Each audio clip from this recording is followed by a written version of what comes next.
realidade com meios ilusórios.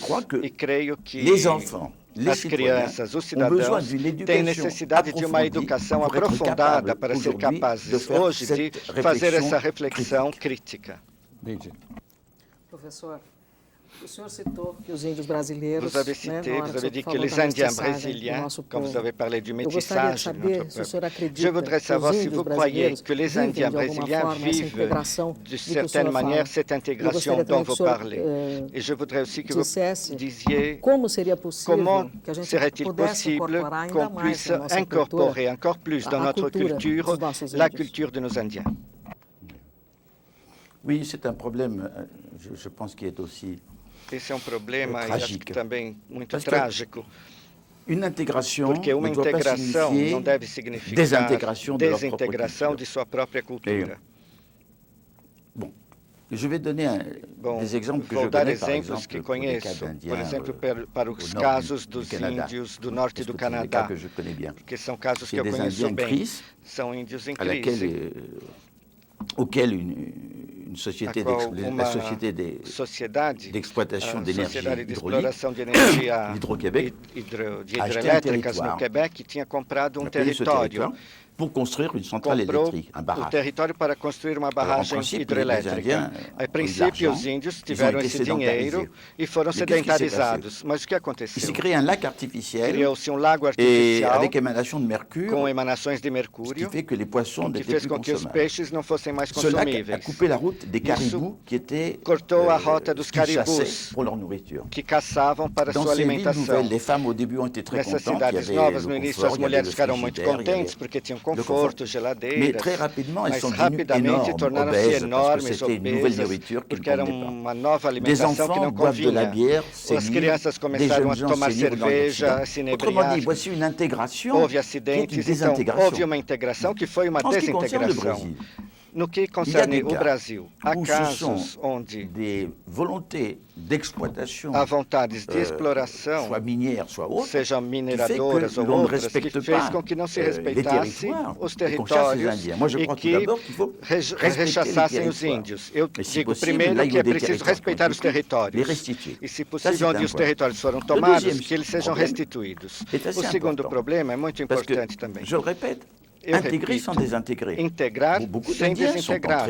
Muitos índios entraram na civilização brasileira e depois perderam suas raízes. Como salvar uma cultura? É muito difícil para esses pequenos povos. Eu dou novamente o exemplo dos índios da América do Norte e do Canadá, e que, de uma certa forma, existem também no Brasil. É que todos esses pequenos povos dispersos se uniram e foi essa união que lhes permitiu, primeiro, criar tipo de nação indígena global. Claro que no início eles tinham línguas diferentes, mas que permitiu que eles se defendessem melhor. No Brasil também vocês têm isso. Há representantes de diferentes tribos de índios. Mas é a partir dessa associação, eu creio, que se pode deixar que os grupos índios entrem no circuito dessas vantagens da civilização brasileira, mas respeitando sua cultura, sua tradição, seus saberes. A tragédia que existia em vários países, por exemplo, acreditava-se na África que se levasse a eles o conhecimento com a alfabetização. Mas na realidade, não significava lutar só contra o analfabetismo, lutava-se contra os analfabetos, ou seja, pessoas que tinham uma cultura oral milenar, uma cultura com conhecimento, sabedoria sobre as plantas e os animais. Aqui no Brasil, sabe-se cada vez mais que, principalmente na Amazônia, os índios têm conhecimentos múltiplos. Hoje mesmo a universidade desenvolve estudos farmacológicos como em João Pessoa e procuram saber utilizar esse conhecimento. Basta falar do Guaraná, que vem da cultura indígena. Sabemos que é um processo que deve ser feito pela união dos índios e por uma colaboração entre os brasileiros e a opinião pública, porque a opinião pública tem um papel muito importante. Acho que a opinião pública brasileira se interessa por muitos problemas muito importantes, como o Nordeste, as favelas, como a pobreza urbana, urbana, mas é preciso também se interessar pelos problemas das minorias, porque uma democracia tem necessidade de diversidade. A riqueza do Brasil é nessa diversidade. O processo talvez vai terminar com que os índios aprendam a língua brasileira, que eles passem a ir à escola, mas é preciso que o processo seja duplo e no qual eles mesmos escolherão a cultura brasileira e terão lembrança dos seus ritos e do seu uso folclórico de sua cultura. Porque muitos já perderam sua religião, já que foram cristianizados à força. Neila, por favor, sua pergunta. Professor Morin, eu gostaria que o senhor falasse Je voudrais que vous parliez un peu de votre trajectoire de formação, de formation. Disons, o fato do senhor ter tido uma experiência muito interessante no sentido de ter buscado muitas informações nas artes, se interessado por cinema, por literatura, pela música e, ao mesmo tempo, ter procurado naturalmente uma formação, digamos, com bases no ensino regular, que é de base dans l'enseignement fondamental régulier, et un peu aussi dans ce parallélisme de ces deux sources d'information nécessaires pour faire de la connaissance. Et à côté de ça, une autre réflexion sur le fait nos últimos anos, muitos pensadores, pendant les dernières années, plusieurs penseurs, parmi lesquels Georges de Maizière, le français, Domenico De Masi, l'italien, qui est venu ici avec nous aussi, ils ont montré la réduction du temps de travail et l'accroissement du temps de loisir. Plusieurs personnes voient dans ce loisir un allié pour le développement culturel, social des personnes et défendent le besoin d'établir des politiques publiques culturelles qui puissent répondre à ce côté. Je vous demanderai quelles modifications vous observez dans le travail, dans le temps libre, qui pourraient affecter la vie sociale et culturelle des gens, y compris en considérant aussi votre expérience personnelle.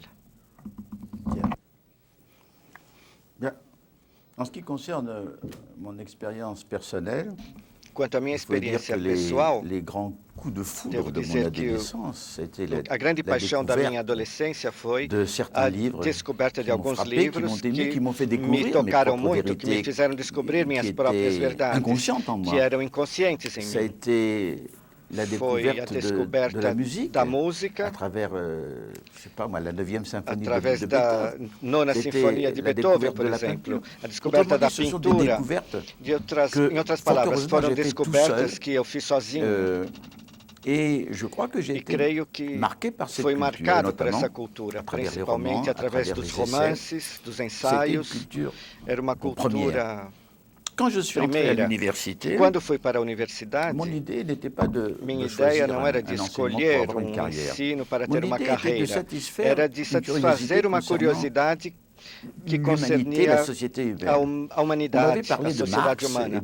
Me haviam falado de Marx e eu achava que o marxismo fosse uma forma de conceber a realidade, não separada da sociologia, da religião, da sociologia, mas algo que pudesse englobar o conjunto. Então, me inscrevi em ciências políticas, em economia, em sociologia, em filosofia, em história. Era evidentemente muito. Mas eu aproveitei para fazer também numerosas leituras. Então, comecei a me cultivar nas ciências sociais. E depois, minha curiosidade, ou mesmo a necessidade, me levou além das ciências sociais. Tomem meu primeiro livro importante, que se chama O Homem e a Morte. É um estudo sociológico, histórico e psicológico das atitudes humanas diante da morte, que me levou a trabalhar sobre as crenças das sociedades arcaicas, as religiões, J'étais obligé de me poser la question, mas eu era obrigado a me perguntar o que é a morte do ponto de vista biológico. Os homens, como os outros animais, morrem. Então fui levado a olhar o que nos diz a biologia sobre a morte. E na época, utilizei a biologia da época, que era de antes da Revolução Biológica dos anos 50 e 60. De resto, quando voltei, fui convidado no Instituto de Biologia em 70, na Califórnia, eu aprendi muito em biologia. E depois percebi que a vida tinha um problema que velhos biólogos já se haviam colocado. Eles diziam... La thermodynamique, na termodinâmica, essa ciência física, toda organização tende a se degradar. Ela trabalha, produz calor, o calor é a degradação da energia, e no final tudo se degrada, tudo se desintegra. Alors, beaucoup se disaient, mais comment se fait-il mas que como é l'être possível vivant, que o ser vivo, lui, bien entendu, finalement, il va se claro, vai désintégrer, il se va mourir. desintegrar, vai Mais comment morrer, se fait-il mas qu'il peut como se é possível que ele développer possa se desenvolver? Et justement, en justamente résistant à la mort. resistindo à Alors, morte. ceci m'a amené à faire Isso de me nouvelles levou a investigations. fazer novas Ça m'a beaucoup investigações. aidé cette formule Me ajudou du muito vieux essa penseur fórmula do Héraclite, velho n'est-ce pas, d'il y a pensador 2500 ans, qui Heráclito, disait 2600 vivre de anos mort, atrás, que mourir dizia de vie. viver de C'est-à-dire morte qu'il e disait que, morrer de évidemment, vida. la vie lutte Queria contre dizer, la mort en evidentemente, utilisant que la a mort de ses vida cellules luta pour contra a se morte, utilizando a régénérer. morte de suas células Et para à ce se moment-là, l'idée regenerar. de régénération E nesse momento, a ideia de m'a semblé regeneração me extrêmement parecia importante extremamente dans tous les domaines. importante em todos os Par exemple, setores. dans l'amour, Por exemplo, il y a no amor, le philosophe o Alberoni, filósofo Alberoni dizia que nada é mais lindo que o amor nascente, porque depois ele tende a se anodinar. Mas há amores que podem se regenerar e continuar nascentes durante muito tempo, guardar as virtudes nascentes. Então, isso me levou a muitas investigações. Eu disse, hoje, ser culto é poder unir as duas culturas. Por quê? Porque a cultura, nossa cultura tradicional, humanista, da filosofia das artes, das letras, ela é uma cultura fundamental, porque principalmente na literatura, como na filosofia, colocamos problemas fundamentais. Quando se olha a literatura francesa, desde Montaigne, La Bruyère, Rousseau, são sempre problemas como o que é o homem, o que é a sociedade, o que devemos fazer, o que é a justiça. E a ciência trata de forma separada e compartimentada muitos problemas, mas ela me dá informações muito importantes para esses problemas fundamentais. O que é o universo? Se hoje não soubermos o que a cosmologia nos traz, que o universo é muito mais gigantesco do que se pensava, não somos cultos. Se não soubermos o que é a vida, como ela pode nascer, mesmo se ainda não se tem certeza, o que é a evolução biológica, não somos cultos. Temos necessidade nessa cultura de ser esse moinho, mas o moinho precisa dos grãos, e os grãos é trazido pela ciência. E devemos fazer comunicar a cultura científica e a humanista. Alguns dizem que não é possível, hoje não, mas eu creio que isso é possível. E estou mostrando a possibilidade. Eu sou um indivíduo qualquer, médio, não tenho nenhum talento particular, eu estou fazendo isso. Mas vejo também que outras pessoas fazem isso. Esse é o ponto de vista da formação, se você quer. Agora, quanto ao lazer, ela é muito importante, essa questão, porque nas sociedades tradicionais, a alternância era vida cotidiana e depois a festa. Em todas as sociedades arcaicas, a festa era um grande momento de transgressão, de jogos, de beber. E na sociedade moderna, acreditamos fazer uma separação, o trabalho e depois o lazer. E o lazer é a possibilidade de fazer festas também, ainda bem, mas é um espaço vazio. Então, como as pessoas preenchem esse espaço vazio? Alguns estão cansados, eles descansam. Outros fazem qualquer artesanato, trabalho doméstico, ou mexem no jardim. Outros decidem onde passar o fim de semana. Se vocês veem, o lazer é uma possibilidade possibilidade da cultura. O que falta é a incitação a que se desenvolva essa cultura, justamente. Falta justamente universidades permanentes que permitam a cada que ele ensine, aprenda. O que vai ensinar hoje são as televisões culturais, isso é útil. Mas, por outro lado, nós também percebemos essa necessidade que há em nossa civilização de fazer grupos de jovens que, de forma quase clandestina, vão viver num êxtase com drogas alucinatórias. Há uma necessidade de festas, de vida, de poesia. Esse é um ponto de vista. Eu observo na França que há um processo, por exemplo, lento, mas de democratização da música.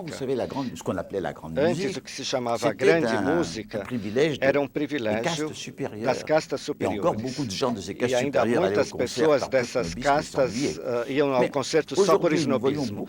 Mas hoje nós vemos muitas pessoas jovens, cultas musicalmente. E claro, não penso só nessa cultura da grande música, que se tornou universal, mas também nas músicas regionais, folclóricas, que têm grande sucesso, como o flamenco, o samba do Brasil. Todas essas coisas me fazem pensar que seja também um esforço permanente. Deve-se fazer um esforço permanente para oferecer a cultura, não impô-la. Não se deve impor a cultura, mas oferecer a possibilidade. Deve-se oferecer à juventude essa possibilidade. Saint-Exupéry dizia em um de seus livros, quando via as crianças transportadas pelos trens, refugiados da Guerra de Espanha, ele dizia, entre essas crianças deve ter tantos pequenos Mozarts que podem ser assassinados. Há tanta possibilidade tão rica e às vezes não há possibilidade de expressão. São jogados na burocracia, no trabalho cotidiano. Acho que o verdadeiro problema é esse. E hoje, como o lazer deve se expandir, a maior parte do trabalho vai ser feito por máquinas. Então, hoje há esse espaço que não deve mais se chamar lazer, deve se chamar espaço da vida. Carlos, a sua pergunta. Professor, o senhor estava falando justamente a respeito da morte. Hoje em dia nós ligamos a televisão e podemos assistir a morte com grande diferença, mortes em massa, praticamente uma grande diferença. Mas, ao mesmo tempo, o homem tem uma certa capacidade de se comover com tragédias como foi essa agora do submarino russo. Qual é a nossa relação diante agora da mídia, dessas coisas? Qual é a relação do homem com a morte hoje? Vous voulez dire quelle est la relation de l'homme avec la mort aujourd'hui? Você quer saber a relação da morte? Eu não ouvi bem o início, mas... Você quer saber a relação entre o homem e a morte hoje? Essa é uma questão... D'abord, il faut vous dire que primeiro, é preciso dizer que a relação humana com a morte é dupla. Plus il y a depois, quanto mais há individualização, mais o indivíduo teme a morte ou tem horror da morte. Ele tem horror da morte porque ele sabe que é a perda do seu ego, do seu eu, do seu ser. Mas quando o indivíduo está numa comunidade, quando ele se sente participante de um núcleo coletivo, ele é capaz de dar sua vida por essa coletividade. Ele é capaz de se sacrificar. Então, nos tempos contemporâneos, estamos em nossas civilizações numa época de desenvolvimento do individualismo, da atomização dos indivíduos. Atomisation, parce qu'il y a la décadence des grandes solidarités tem a decadência das grandes solidariedades tradicionais, da grande família, da aldeia, do bairro. E é nessa atomização que há um tipo de reação para procurar os outros, os amigos, a fraternização. Mas a atomização cria a angústia da morte. E je pense que cette angoisse de la mort que essa angústia da morte pode corroer os indivíduos e ser extremamente nociva para a civilização. Mas não posso dizer que se deva liquidar a angústia da morte. Eu acho que a condição humana consiste em aceitar o fato de que se deve morrer, mas não se deixar intoxicar pela angústia da morte. Sabe, há uma resposta à morte que não é, de forma alguma, uma maneira de suprimi-la, mas essa resposta se encontra no título de um romance de Guy de Maupassant, escritor francês, que se chama Forte como a Morte. E o que é forte como a morte? É, evidentemente, o amor. É o amor por altruísmo, o amor por uma causa, o amor em participar. É tudo aquilo que nos dá alguma coisa que nos faz viver. E a única resposta que temos para a morte. Em nossa sociedade, claro, podemos encontrar nas religiões. Houve um renascimento do espiritismo. Porque, evidentemente, pode-se pensar que se vive sob forma de espectro, como acreditavam as sociedades arcaicas. Por exemplo, tudo que envolve Near Death Experiment. a Near Death Experiment. Des gens qu'on a cru Ou morts, seja, pessoas que se acreditavam mortas quasi e que ressuscités. são quase ressuscitadas. Certains pensent E que, comme alguns ces gens-là pensam que, racontent, como essas pessoas contam, qu'ils que se sont éloignés de tiveram, leur que corps, se afastaram de seu qu'ils ont traversé un corpo, grand que souterrain, atravessaram um qu'ils sont allés grande vers la lumière, subterrâneo, foram que c'est em une direção à luz, indication que é uma qu'on peut, indicação évidemment, que se pode, une autre vie evidentemente, après la mort. ver uma outra vida Autrement após a dit, morte. il y a Em outras palavras, une résurrection des inevitavelmente, há uma croyances qui vont nous ressurreição dire das crenças que que vão on peut nos vivre dizer au-delà de la mort, et que bien pode-se entendu, nos viver grandes além da religions nous morte. disent ça, E le nossas christianisme. grandes religiões dizem Mais isso, pour o quelqu'un cristianismo também. qui peut E difficilement para alguém croire que à cela, pode dificilmente comme moi, crer nisso, como eu, je pense que penso que la réponse a resposta est de vivre é viver avec la com mort.